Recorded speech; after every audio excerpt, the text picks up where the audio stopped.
Bon Sylvain, c'était la journée pour les échappées et vous avez été parmi les premiers. Ouais, j'ai essayé dans un premier coup. C'est pas évident parce que bon, c'est vrai que sur le papier, beaucoup de coureurs, on savait que l'échappée allait jouer la gagne. Donc j'avais déjà l'envie d'être devant, donc c'était déjà pas mal. Et puis après, c'est vrai que j'ai jamais baissé les bras et j'ai réussi à choper le bon coup, tout simplement. Et justement, dans la finale, quand ça a commencé à se décanter, vous étiez aussi parmi les premiers attaquants encore. Ouais, en fait, Oliveira, il était vraiment très fort. Je suis sorti, c'est vrai, à plusieurs reprises avec lui. D'ailleurs, l'échappée s'est construit autour de lui, de moi et puis Arashiro aussi. Ça s'est regroupé et puis après, c'est vrai qu'on est en surnombre devant et c'est un peu la loterie après. Donc c'est au premier qui attaque, c'est au premier qui bouge derrière et puis finalement, il était très fort. Il arrive avec plus d'1 minute, donc pas de regret. Ça, pas vrai, il n'y avait rien à faire contre lui.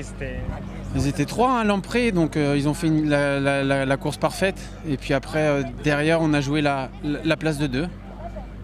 Pour vous, personnellement, une satisfaction quand même d'être à l'attaque, d'être à la lutte pour la victoire? Oui, ça fait du bien de retrouver le devant de la course, ça c'est sûr. Des coureurs comme moi, on a très peu d'ouverture. Parce que, hormis les étapes pour les sprinteurs et puis les étapes pour les purs grimpeurs, il ne reste plus grand-chose pour des coureurs comme moi. Donc, saisir les étapes qui me conviennent et cette étape en faisait partie tout simplement. Pour un grand tour, ça s'enchaîne bien, c'est pas trop dur? C'était difficile de retrouver la condition après le Tour de France parce que j'étais vraiment malade, j'ai puisé dans mes réserves et c'est vrai que je retrouve des sensations, même si elles ne sont pas optimales encore, mais ça fait plaisir en tout cas de retrouver la course aux avant-postes. Il y a 3 étapes très difficiles qui s'annoncent. Vous allez attendre la 3e semaine ou alors il y a quelque chose de possible aussi sur 3 étapes? Non, j'aimerais bien faire un bon contre-la-montre.